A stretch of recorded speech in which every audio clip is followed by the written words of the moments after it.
principi tampoc tenia molt clar que volia ser infermera. Vaig veure que m'agradava el cuidar, el veure la gent i com la podia ayudar. Muchas veces si pensamos en el futuro, se nos perdemos el presente. Entonces, claro, gracias a Dios usted tiene dolores, que se puede hacer tratamiento para este dolor y usted tiene un mínimo de calidad de vida, José. Llavors, parlant amb el meu professor de fisiopatologia, Josep Maria, em va animar i em va dir: tu seràs molt bona infermera. I veure la meva mare, que era molt cuidadora dels seus pares. I això també em va animar molt. L'eina principal que fem servir les infermeres referent és l'educació, perquè tenim que educar, empoderar el pacient perquè ell pugui detectar els signes i símptomes que pugui tenir el tractament, perquè així evitar complicacions més endavant. Bàsicament estem donant suport y acompañamiento en todas las fases de la malaltia. José, 100, ¿no? Dijimos que haríamos una fiesta después de los 100 ciclos de tratamiento. Sí, ¿Lo ha dicho la doctora Montserrat? No, José. Me he cargado todos los que había cuando yo... Bueno, vale, que eso... Quan un pacient debuta d'una malaltia, el que fem és una valoració integral del pacient i del seu entorn, perquè no hem d'oblidar que la infermera fa una visió biopsicosocial del pacient, no només la patologia. En funció de les necessitats que presenti el malalt, anem fent les visites. Al malalt, en aquesta primera visita, li donem el nostre telèfon perquè per ell som l'infermera referent, que és el contacte que té el pacient de domicili amb l'hospital, perquè ell pugui contactar i comentar tots aquells dubtes o símptomes que puguin aparèixer. Venga, hasta luego. Ya la llamaré, ¿vale? Mañana ya la llamo para ver cómo se encuentra, ¿vale? Y cómo ha ido en urgencias, ¿vale? Mañana os llamo. Ser infermera referent t'implica estar actualitzada en tot moment enfront a la malaltia o als tractaments. El que m'agrada més de la meva feina és el contacte amb el pacient. És el que més m'omple, no? I, evidentment, que estar present en tot el procés de malaltia d'un pacient és molt important.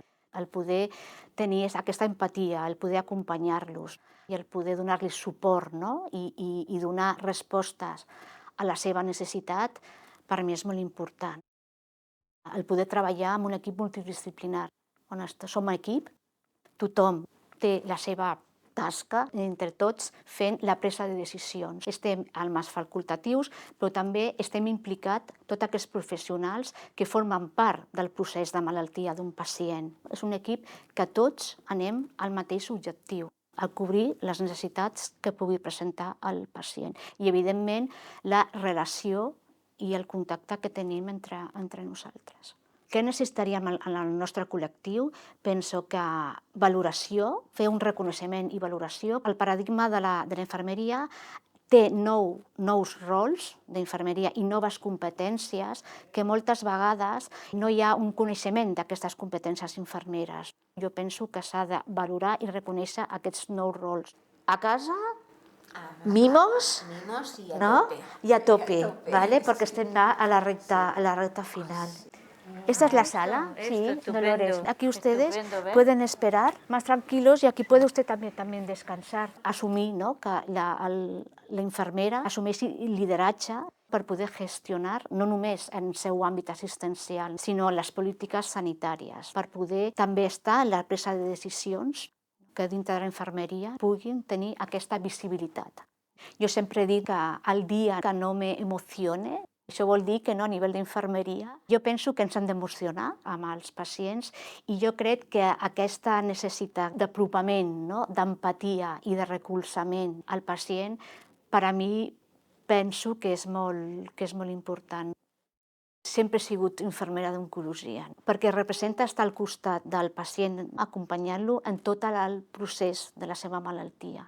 I això per mi és un luxe, perquè pots veure i dar de resposta a les diferents necessitats que pugui presentar en tot el procés, no?, de la seva malaltia. Ho tornaria, sempre.